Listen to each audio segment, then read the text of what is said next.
Okay, okay. So, good morning and welcome to another Mummy Star Ask the Expert session. And this morning, we're pleased to be joined by Lucy from White Candle Counselling. Today, Lucy's joining us to have a discussion about a subject that comes up sadly for many of the families that we support with a cancer diagnosis in and around pregnancy, and when that can lead to loss for a variety of different reasons. So, Lucy, can I just hand over to you first of all, just to self and your background that brought you into the work that you do in this space for families? Yeah, absolutely. So, hi everyone. My name's Lucy Sumner. I'm a counsellor in private practice in Warrington in Cheshire.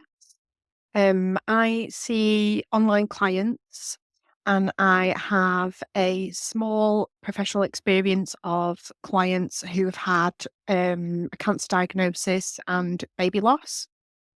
And I have personal experience of baby loss, TFMR, and infertility, working with clients and the various emotions and feelings and practicalities that come up with that. Thank you. What we're going to do this morning, we're going to put different questions to you, Lucy, which is very much shaped around the conversation that we're having with families on a regular basis, how this has come up in different manners of families over time and their experiences, and some of the challenges that they've shared with us that they've faced in terms of navigating this and the emotions and sometimes the unsupported aspects of this when it's happened. So I'm going to hand over to Frankie.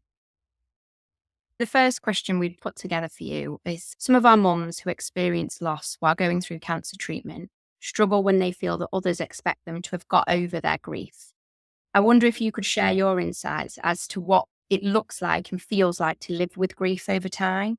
So how it shapes daily life, relationships, emotional well-being, and focusing on the ongoing experience of grief and how people learn to live alongside it. Yeah, absolutely.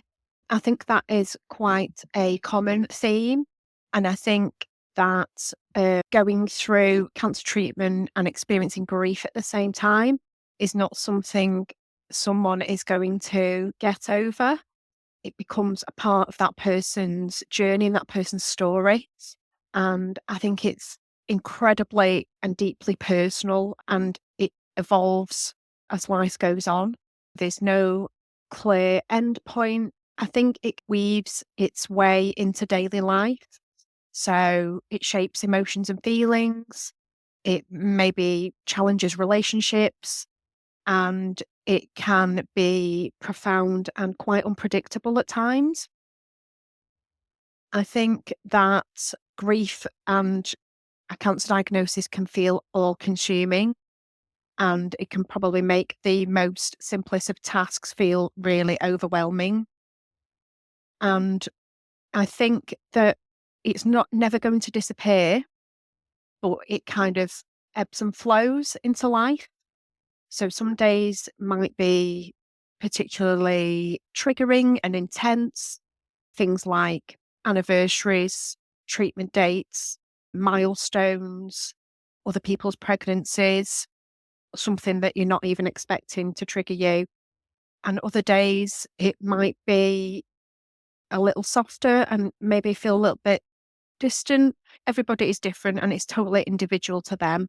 That's how I feel when I speak to clients. That is the vibe that I get from them. And I think that living with grief and a diagnosis doesn't mean that you forget about things or move on from that, but you find a way for grief to grow around. So continuing to live, but maybe honouring what you've lost.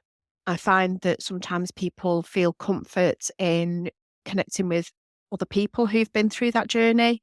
Some people prefer to grieve privately and creating things that may be memories for them.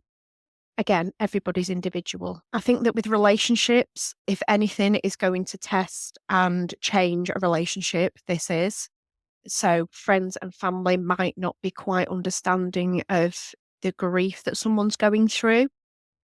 So this can lead to feelings of isolated, especially in these circumstances. people are, and I've had these conversations just this week, really well-meaning, sometimes not quite thinking how it is to sit in those shoes. You've got your health now, or you can focus on the future, not quite what we're looking for, quite dismissive and minimizing, and quite upsetting for that person to hear. And I think grief and loss needs to be acknowledged and validated with people who are like-minded and understand what that person's been through. I think it's quite complicated to have a cancer diagnosis and then maybe have a loss or continue a pregnancy, give birth, and then experience something else. It's a lot of different emotions, guilt, anger, sadness, and really confusing for people to navigate. I think support, albeit with somebody who's been through it, a support group, and rather than feeling a way to recover or get over this grief, it's finding a way to live alongside it almost. I think it certainly echoes, I think, some of the themes that we hear when somebody does experience that loss, almost but let's just crack on with the cancer diagnosis, let's crack on with treatment. The language that's used to that person or that they hear is very much, that was then, but now we can focus on cancer, as if that becomes the primary focus. And the families that we're speaking to, they might be going through their cancer diagnosis and that might be their onward journey. But the place that they sit in is very much in a grief space, and it doesn't get supported as they're going through that. And even for those families where they may receive ultimately what is positive news around their cancer, that they have no evidence of disease, or that they've had really good results, and there's an expected euphoria that comes with that. What's not seen all too often is that's become a secondary issue for that person, because their space is very much still one of grief and loss, and it doesn't receive that validation. Yeah, I hear that from clients that I've spoke with. It's layers, isn't it? Layers of things that have happened for that person and that family, being pregnant or sadly losing a baby and having a cancer diagnosis and going through treatment is just so heavy, and the focus is the cancer, but then this still remains and goes on for quite a while. It's always there. Some of our families, they have sadly suffered a loss at the same time as going through their cancer treatment and maybe struggling to find counselling to help them disentangle how they're feeling. As someone specialising in this area, how would you go about helping them to start unpicking what's going on for them? And can you advise where they might go to get some additional appropriate support, please? It leads back to what I was saying before about there's a lot going on, isn't there? So it's difficult to unpick. Having a cancer diagnosis, going through treatment maybe, and then as well having a pregnancy or a loss, and two massive life-changing things. It can make you feel probably really stuck and really isolated, because it's quite a unique niche thing that person is going through, feeling stuck and unable to process maybe. So I think for me, when clients come to me, my approach is to create a safe space for that person to not feel judged, to explore their own emotions at their own pace, feeling no pressure from me, like we said before, about focusing on one particular thing. You focus on your health, focus on baby loss, whatever they bring to that session is what we'll work with. So helping them to gently acknowledge those feelings, whatever they may be, grief, anger, fear, sadness, and letting them know that all those emotions can coexist at once. My personal approach with sessions is to figure out what it is they're coming to counselling for, because it could be different things for different people. Are they feeling isolated because people are struggling to understand what they've been through? Are they working on the loss of their baby? Are they feeling disconnected from their body and maybe their identity shift after treatment and everything that they've been through? What is it? What is their aim for counselling? And while it's not set in stone what we work on, it's good to know what it is that they're looking for without the fear of judgment and being in that safe space.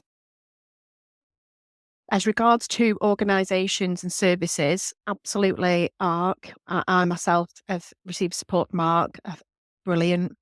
TMFR mamas who are on social media, found them really helpful because it's quite specific. And I think Macmillan and yourselves, because obviously Macmillan have a little bit of support with regard to cancer and pregnancy. But I think Mummy Star seems to pull it all together, don't they? It is quite a niche experience, but you guys seem to pull it all together and it all being in the one place. Yeah. Our next question is around TFMR. Having a termination for medical reasons is often thought of as being necessary because the baby has a health issue. When the family have made a decision to end a pregnancy to allow the woman to commence medical treatment, not only are they likely to experience feelings of grief, but they may not be able to speak openly with family and friends for fear of judgment. I wonder if you could talk to us a little bit about the impact on the family's mental health in this type of scenario, please. Yeah. I think it's quite complex, isn't it? Because people are not quite understanding of this. And it is, again, like I say, it's quite a niche experience. So they might be fearful of judgment from talking to other people, friends and family, being open, even support groups. I've been in support groups where people have joined and they've been through something quite specific.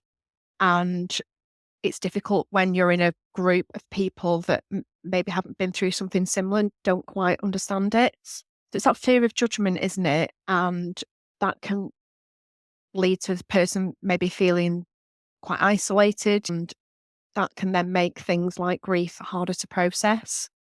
I think there needs to be more public understanding and less judgment in society around this.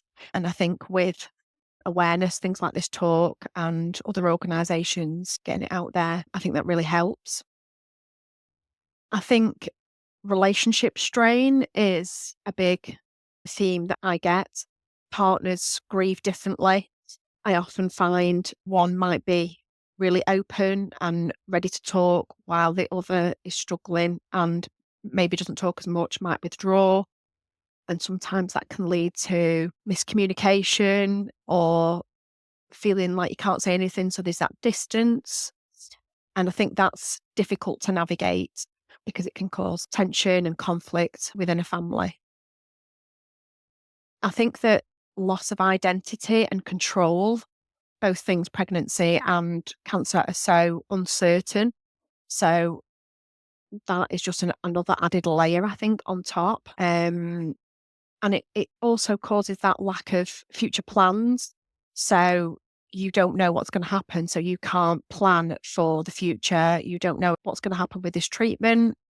And it's that lack of control again. I think you touched upon the fear of judgment and how other people understand this. And I think I suppose one of the things that we're alluding to with that is there can be huge disparity in terms of faith and cultural understanding and respect, and how people can be judged through the decision having had to be made through no fault of their own, or whether that loss has occurred in and around the cancer diagnosis, but was not necessarily intrinsically linked to that cancer having come about, for example. So a miscarriage or stillbirth that's occurred sadly anyway, irrespective of that ongoing cancer treatment. And I think there is that aspect of people when they have to make a decision about themselves and their own health. There is that fear of judgment. People talk about guilt, the feeling of them feeling selfish, them being accused of being selfish by, in theory, putting themselves first, or in putting baby first and forgoing their potential future health. And there's so much that's entangled within that. But the other thing I just wanted to pick up on was when you talk about, obviously, that there can be two different views and responses and reactions to this and how we all cope with mental health. One person is actually physically experiencing the physical loss, and a partner looking in, trying to support that. And I've certainly come across over the years, and some personal experience of this myself, is how we, depending on the stages of that pregnancy, we sometimes try and devalidate the experience because it is not as bad as what you envisage somebody else's. So to just give you a brief example of somebody that we supported several years ago, where a lady experienced a loss herself, in and around the cancer diagnosis. And she very much felt that she had experienced the loss of a baby. And then because somebody else close to her experienced stillbirth much later on in pregnancy, she started to devalidate her own experience and started making subtle little changes like referring to pregnancy loss rather than baby loss, and then reeled back even more and started using language like, but it was just really early. So what have I really got to get upset about when other women go through much worse than me?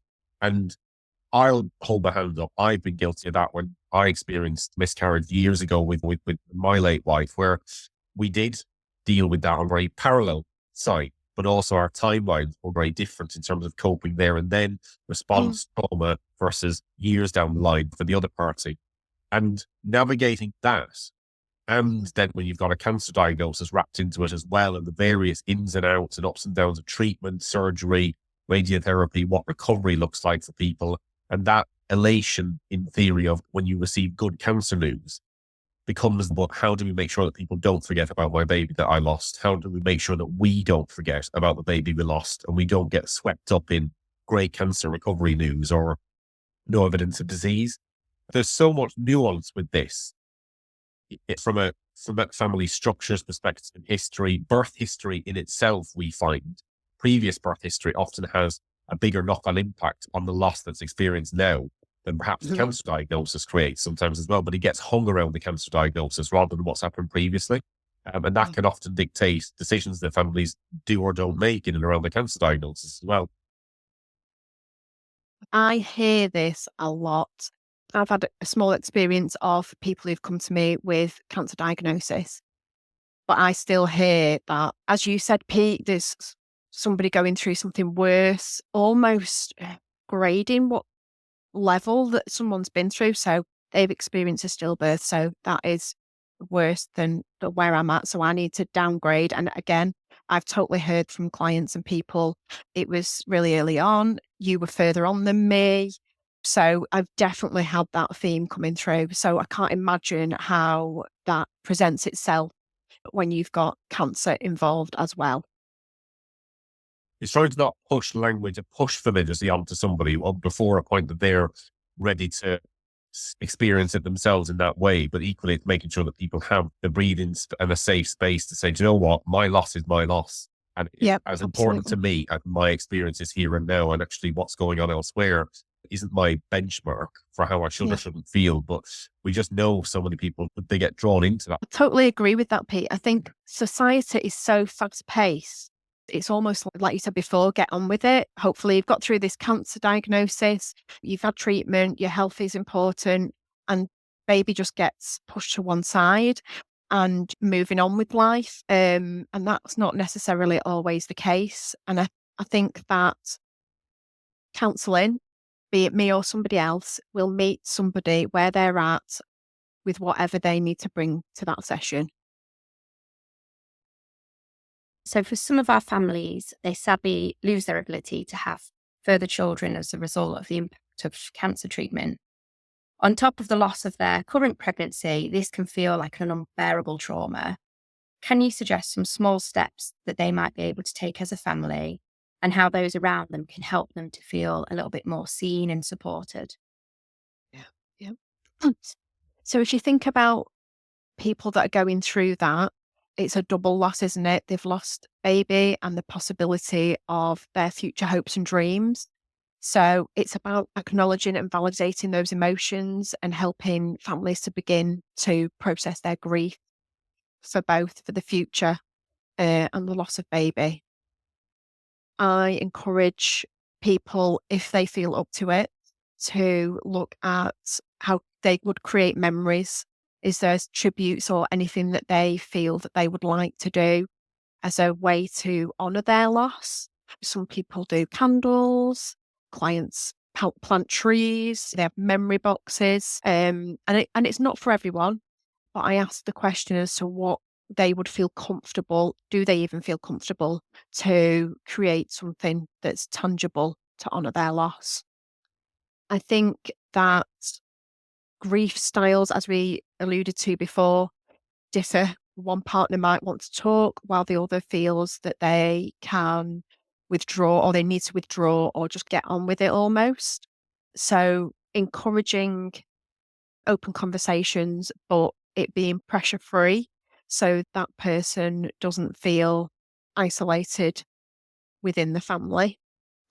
And I think that connecting with people who are maybe going through a similar journey, the support groups that are provided, speaking to a counsellor, finding groups on social media where validation is there and that not feeling isolated, to share with people that kind of truly get it and have been through it and understand it. And I think also some little steps of things like, when you obviously feel up to it, walks, journaling. Journaling can be quite cathartic, writing down whatever you need to get that out of your brain, to see what those feelings are, what those emotions are, to bring a little bit of peace amongst the storm as to what's going on. And I think talking to our families and saying, this is what I feel comfortable with. It's not something that can be fixed. So just letting me know that you're here, providing practical help, letting someone know that you're at the end of a phone if they need to talk,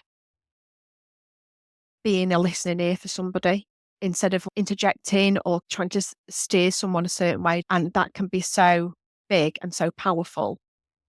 And I think helping to remember those important dates, maybe diagnosis dates, maybe due dates, is things that are important to that person, I think is really a big deal, and helping to offer that support to someone. I think one of the things you mentioned there, it just reminded me of a conversation that we had as a team not so long ago. And you were talking about lighting candles. This isn't to suggest, by the way, there isn't a huge benefit of this. I think wave of light is amazing, and I think it's a really beautiful thing that's done. But we had a conversation as a team about how sometimes there is a sense of loyalty that because it's being done in the name of the thing you've experienced, you therefore sometimes feel this heavy sense of, therefore I should light my candle. I should acknowledge it. I should put it on social media. And we were talking about saying, actually, do you know what? This year I really struggled to, and I have done in the past, or another member of the team may have really struggled to. And we should be able to have the comfort to be able to step back and say, do you know what? It's not for me this year. Yes, I recognize that it's for the experience I've been through, or it's about loss and I've experienced loss, but that doesn't mean that every time I want to be out there sharing it, living it, reliving it again. So it's almost to try and encourage people to just be how you are in that moment, in that day, around your personal loss. I think what then drew me to it again is that sense of the anniversaries, the cancerversary. One of our families kindly lets me share her story as part of education work. And it's about the fact that her cancerversary is also the anniversary of the baby that she lost. And so there is, for many people, cancerversary is wrapped around us about warriors and we fought the battle and that was the day that we won, etc. But for a lot of families that we support, sadly, that is also a day that is riddled with heartbreak, and there is nothing celebratory, there's nothing euphoric, there's nothing to feel having won that fight, because it often is wrapped with loss. And as you just touched on, I think in your last answer, it's wrapped with that double layer of loss, which is, what if future fertility also got taken away as a result of that treatment or that surgery? It's what works for you is not going to work for every other person who's experienced loss. Even if your losses were both bizarrely at the same time in your pregnancy, it doesn't mean that your experiences of that are going to always be the same. And we talk about the use of the word understanding, I think, can be really misplaced sometimes. And we teach about a lot, is to say the only person who can say they understand is somebody who has genuinely been through that experience. So I would not claim to understand what it's like to receive a cancer diagnosis, because I have never had a cancer diagnosis. I know I have limited experiences of loss. I know other people have been through it several times, so my understanding is limited. But I think when you then meet somebody who has got a shared experience and they can genuinely say to you via a screen, via an online forum, via a telephone call, I understand what this is like. I had similar last year. But it doesn't take away the heartbreak by any stretch of the imagination, but I think it starts to slightly erode some of that isolation that some families can feel, that they're not the only one that would be in a situation of having to contend with all those multiple layers of trauma and heartbreak and grief. Yeah, totally agree. I think that's why the charities are really amazing, because you've got like-minded people who've actually been through it, and support groups are really amazing because you've got people that are going through it. And what I see from clients and people I'm on support groups with is they find that so helpful, so beneficial, because I could sit here and say, but I understand, but I don't understand because I've never had a cancer diagnosis myself, but I understand the element of baby loss and TFMR. So I understand from that perspective, but to have someone truly understand everything is so important for people, I think. Just to mention a couple of those organizations, we've got TFMR members, ARC we mentioned too, Yeah. but just to briefly mention one other situation that we experience as well, where we support a number of families that get diagnosed with gestational trophoblastic disease. And a lot of the language that those families experienced is one of, upon diagnosis formally, you were never actually medically pregnant. You've actually got a form of cancer.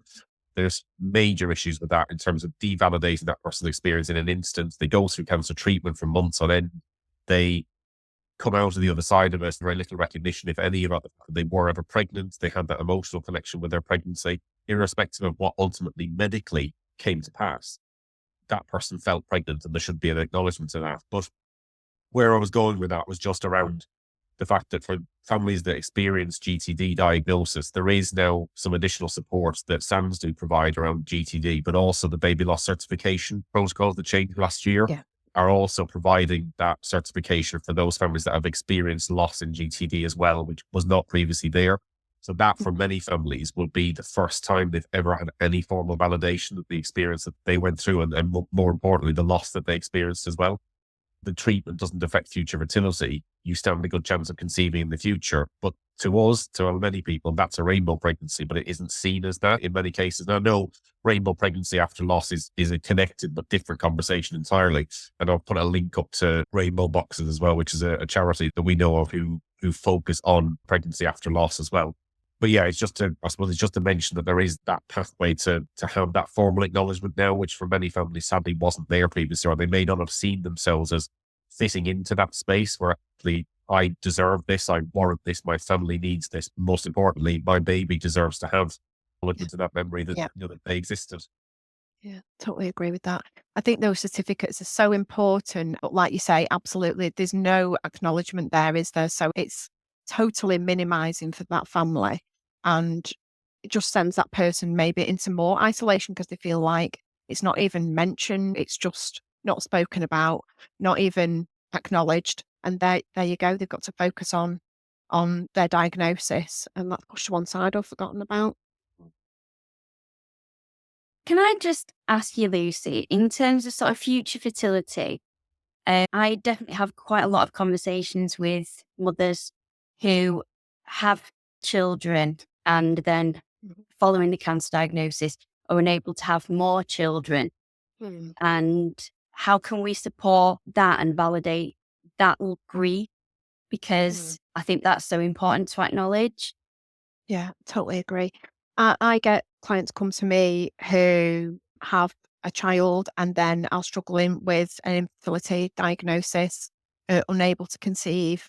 And I think it's just everybody's different, meeting them where they're at. I think with people who are struggling with secondary infertility, it's almost you've got one, you should be happy.